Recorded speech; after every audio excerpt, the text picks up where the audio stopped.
The Messenger is essentially a modernized version of the classic Ninja Gaiden series. You play as a ninja, and there's some demons, and who am I kidding? No one cares about the story here. We're all here just to play as a badass ninja. It does have some unique elements to it. There is cloud stepping as the main mechanic in it. You can jump, slice, and when you slice in midair and hit something, you can jump again. This leads to some creative solutions and creative gameplay.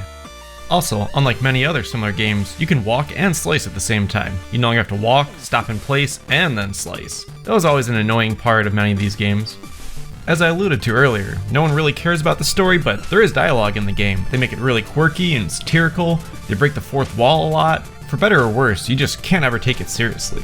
And finally, the last element is a controversial one for sure, at least for me. Minor spoiler here, but later in the game, you're no longer just playing a side-scrolling platformer. It switches full on to Metroidvania style. So, the Messenger does a lot of things right. The sound is serviceable, the music will stick with you, it does have some memorable tunes. The visuals retains the retro feel, it polishes up with some more colors and details, that's perfectly fine for a modern retake on a retro game.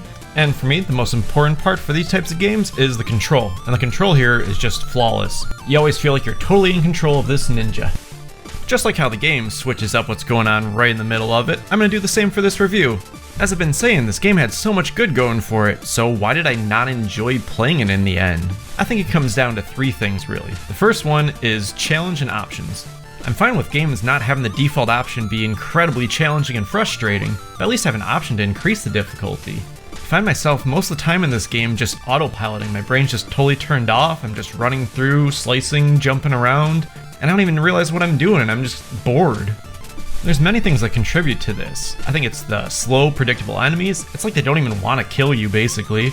A lot of non-threatening obstacles, things that don't really harm you if you screw up. And also, the upgrades are basically free in this game. There's no way you can miss them, they're at every single save point. And they also are incredibly powerful. Like, being able to slice your projectiles is massive. It trivializes the majority of the game.